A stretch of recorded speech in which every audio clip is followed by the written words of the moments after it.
In part 2 of Hudson County TV's coverage of the race, we get the candidates on the record about New Jersey City Schools Superintendent Dr. Marcia Lyles. Well, actually, I'm looking forward to meeting with Dr. Lyles. I know that my staff is working to coordinate a meeting.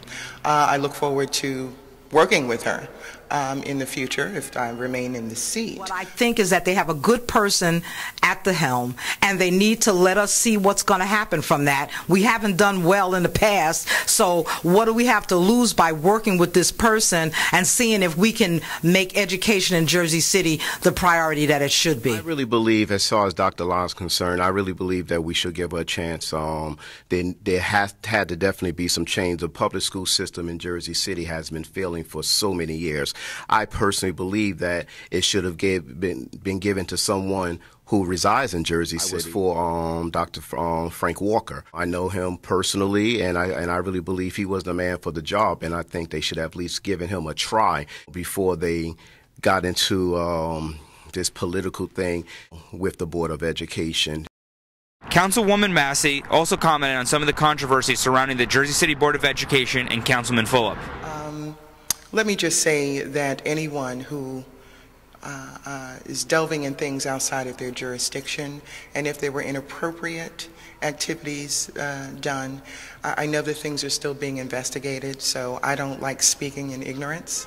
But I think a lot of people have made their opinions publicly known about certain people's involvements in things, and I think as we move forward that will come to light. Finally, the candidates stated what they would do after election to the council.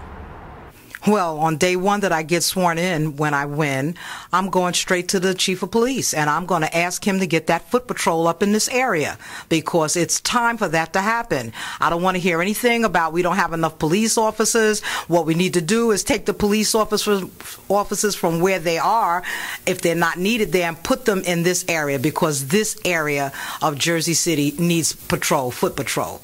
And if I don't get that, then I'm going to get my council colleagues and ask them to help me ask for his resignation.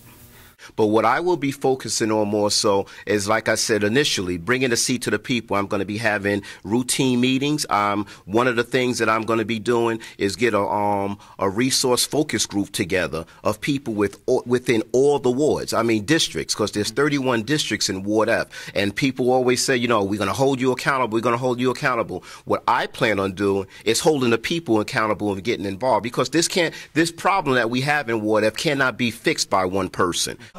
Jobs. Economic development is a very, very, very big thing, because when you speak about economic development, that encompasses a great deal. It encompasses the physical improvement of our areas, so that we can entice new businesses to our areas. The new businesses then employ people from their communities. Sitting around, we can't sit around and wait for some major manufacturer to come to town and build a structure and then create supposedly 2, 3, 4, 5,000 jobs. We have to set the foundation. And that's one of my key things, economic development, bringing appropriate businesses, goods and services to Ward F. Planning, appropriate planning. People tend to dive in head first. And you have to plan properly so that whatever gets created and birthed from those efforts are sustainable. And that's the main goal.